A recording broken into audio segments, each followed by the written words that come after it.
When we were expecting our first son, Samuel, we were blessed with many wonderful gifts from friends, family, and the extended family in our congregation, the one I served. We were particularly overwhelmed by the number of wonderful children's books that were given to us, each one with a story about how that book had been meaningful and significant to the giver as a child or a parent or a grandparent. I particularly remember a set of books we received from Martha Rossolo, who is a distinguished Christian educator in our denomination, whose long career centered on teaching children the faith. Martha gave us a wonderful set of read-aloud Bible stories that we have used often, and that all 4 members of our family have come to love. In volume 4 of these read-aloud Bible stories, we find this story, the story of David and the biggest man. David took care of his daddy's sheep. Sometimes lions came to hurt the sheep, so David would take his sling and throw stones at the lions. One day a lion took away a sheep, and David ran after the lion. God helped David and brought the sheep home. One day a bear took away a sheep. David ran after the bear. God helped David and brought the sheep home. One day the Philistines came to fight the king's men. The biggest Philistine was a man named Goliath. Goliath wanted to hurt the king's men. Goliath said, "Send somebody over here to fight me." Now the king was afraid, and the king's men were afraid. Nobody said, "I'll go fight Goliath." And then David thought about the lion. God helped me save the sheep. Then David thought about the bear. God helped me save the sheep. David thought about Goliath. Would God help David save the king's men? Yes, he would. So David was not afraid. He said to the king, "I will fight this big man. God will help me." Goliath saw David coming, and Goliath thought, "This is just a boy. He can't fight me." But David said, "Goliath, you think you are strong, but God is stronger. God will help me." And God did. Round, round, round went David's sling. Zip went David's stone. Down, down went Goliath, and all the Philistines ran away. And David went to see the king.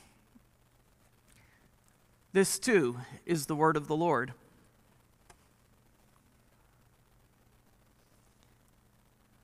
The story of David's life is perhaps the most extensive narrative in the Bible. Far too long to fit into one sermon. David is remembered as Israel's greatest king, a savvy politician, a brilliant military strategist. David was brave and inspiring and attractive. He was vain, overconfident, and too proud. He was deeply human in both his virtues and his vices. And like many of God's chosen leaders throughout the pages of Scripture, David started out as a nobody.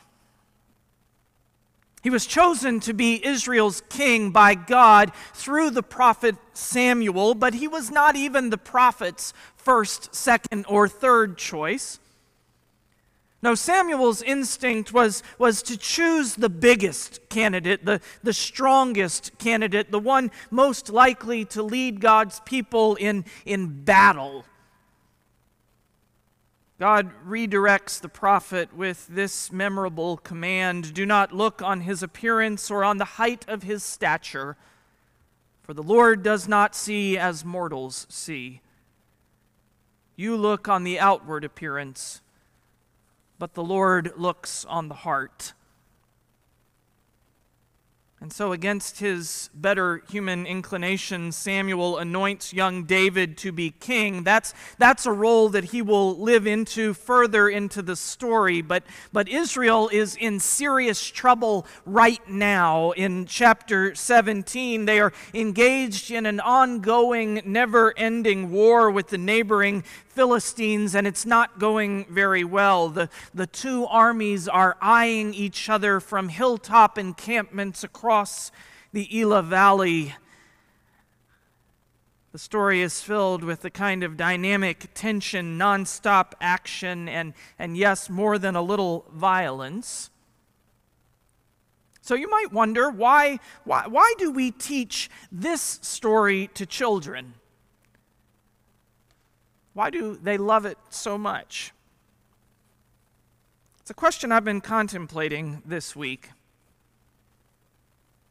I think it has something to do with the world in which children live. A world where the big, powerful giants are very real, always present. I think children relate to the truth of this story because they can put themselves squarely in David's shoes. David is a boy, a child. His older brothers are in the army, and David's job is to bring them lunch every day. One day, a single soldier appears from the Philistine camp. He's big, the biggest man. By some estimates, over 9 feet tall. He wears heavy armor. He has a spear in one hand and a powerful sword in the other. His name is Goliath. And at the very sight of him, King Saul and his whole army are overwhelmed, incapacitated by fear. Goliath issues a brazen challenge. "Choose a man and let him come down to me," Goliath shouts, standing in the middle of the valley. "If he is able to defeat me, then you win. We will be your servants. But if I prevail against him, then you will be our servants." So imagine this scene, that for 40 days Goliath stomps across the valley, shouting challenges and insults. For 40 days, the soldiers of Israel quake in fear, wringing their hands, talking among themselves about how terrible and hopeless this all is. You can imagine how with each passing day their fears are amplified. With every glance across the valley, Goliath keeps growing in their minds. Well, the lunch delivery boy can hear and see what's going on day after day, and he's distressed by the response of God's people. So David volunteers, "I'll go fight him." His brothers mock him. The king dismisses him. "You are just a boy." They're right, of course. But David persists. What he offers is ludicrous, irrational, fearless faith. Faith that God will protect him as God protected him against bears and lions when he was watching his father's sheep in the wilderness. Faith is all David brings into the battle with the giant. It's a ridiculous idea, but King Saul is out of options, and what's the sacrifice of one small boy? After all, no one is stepping up, so he agrees to let David give it a try. At first, Saul insists that David wear his own armor, but it's too big and too heavy. When David puts it on, he can't even walk, let alone fight. The picture is laughable. Down into the valley David goes with only his trusty slingshot and 5 smooth stones, and his confidence in God's protection. Of course, we know the rest of the story. The fight is over before it even gets started. David keeps his distance, moves quickly, runs, slings, stone flies, Goliath falls, the Philistines flee. It's such a wonderful story, such a reassuring story. We teach it to our children because we want to encourage them to trust God and not be afraid. But it's also a story that we tend to abandon after childhood. It's so dramatic, so vivid, so iconic that it can become cartoonish. Does the story of David's defeat of Goliath have anything to teach those of us with a few more years behind us? I think it does. In fact, I think this ancient story is true in the deepest sense of that word. I think the story contains the truth about the nature of reality and the nature of God. I think the story tells a truth retold and reenacted in countless astounding ways throughout human history. When we first moved to Indianapolis, one of our first family outings was, of course, to the Indianapolis Children's Museum. All 4 of us were blown away by the size, the creative and interactive exhibits, the sights and sounds of happy kids in every direction. In time, we have made our way throughout the museum. I will remember forever one morning Samuel and I spent an hour in a permanent exhibit called The Power of Children, Making a Difference. It was last summer, and Sam was about to start kindergarten, and that day he wanted to learn about another 6-year-old. In the exhibit, Ruby Bridges remembers the day she walked alone, 6 years old, into an all-white school in New Orleans. In her own words, Ruby Bridges testifies, the morning of November 14th, 1960, federal marshals drove my mother and me 5 blocks to William Frantz Elementary School. One of the marshals explained that when we arrived at the school, 2 other marshals would walk in front of us and 2 would walk behind us. And it reminded me of what my mother had taught us about God, that He is surrounding us, always there to protect us. Ruby Nell, she said as we pulled up to my new school, "Don't you be afraid. There might be some people upset outside, but I'll be with you." Sure enough, people shouted and shook their fists when we got out of the car, but I held my mother's hand and followed the marshals through the crowd up the steps into the school. The next morning was harder. My mother told me she couldn't go to school with me that day. She had to work. "Marshals will take care of you, Ruby Nell," Mama assured me. "Remember, if you do get afraid, you can pray to God anytime, anywhere. God will always hear you." And that was how I started praying on the way to school every day. The things people yelled at me didn't seem to touch me. Prayer was my protection. I imagine Ruby Bridges walking into school that day like David walking into the Elah Valley, small, vulnerable, walking out to confront Goliath.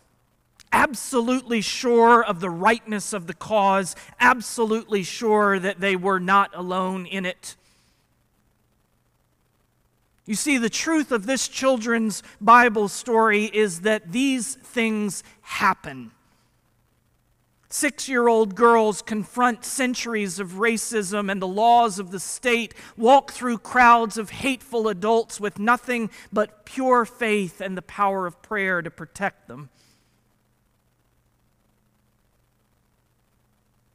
I love Leif Enger's luminous novel, Peace Like a River. It begins in a small town in Minnesota, the year 1962. Two teenage troublemakers attempt to kidnap the narrator's 9-year-old sister, Swede. After describing the events, the narrator offers these powerful words. A 9-year-old shouldn't be dragged from her house by someone who hates her, nor be forced to hear the language of the unloved. A 9-year-old shouldn't be told, we'll take you home now, but we'll be back. We're right outside your window. And now, because a story is told for all, an admonition to the mind-sick. Be careful whom you choose to hate. The small and the vulnerable own a protection great enough, if you could but see it, to melt you into jelly. Beware those who reside beneath the shadow of the wings.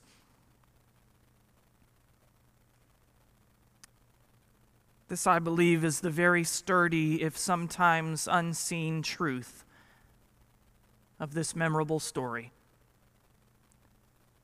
God is always on the side of the underdog, the oppressed, the powerless, the persecuted. God is the protector of the weak. God can be counted on in the struggle against all that seeks to undo us.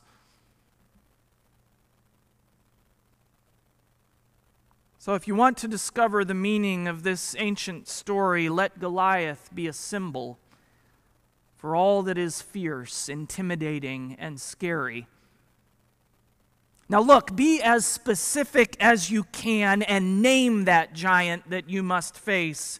For James Baldwin taught us a half-century ago that not everything that is faced can be changed, but nothing can be changed until it is faced. So face what must be changed and call it Goliath. Let it be the giant. Let Goliath be whatever threatens you, whatever makes you feel small and weak and helpless. Let Goliath be any of those giants that are waiting for you when you wake up in the morning, that won't let you rest easy at night. Let Goliath be whatever immobilizes you.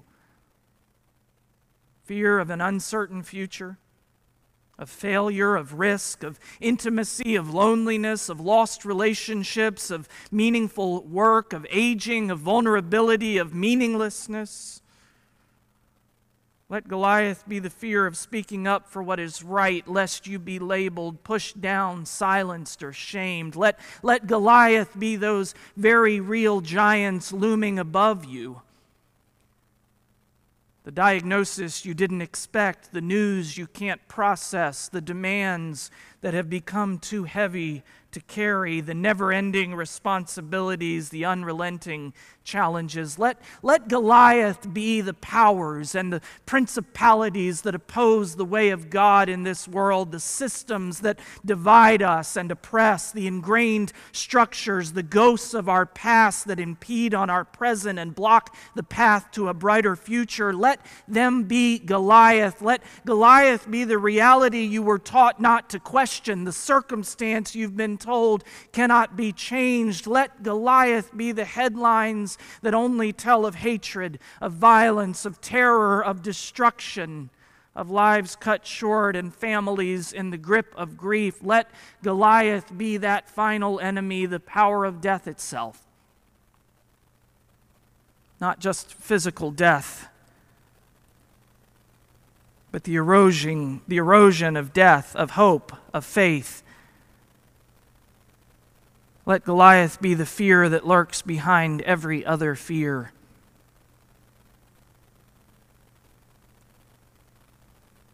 And then open your hands and see what God has placed in them. Prayers silent and spoken. The surrounding presence of God on every side. 5 smooth stones. That's all you'll have as you enter the battle. So use them wisely. Hold them close. Hear the truth of David's story. You've been offered a power Goliath will never know. Amen.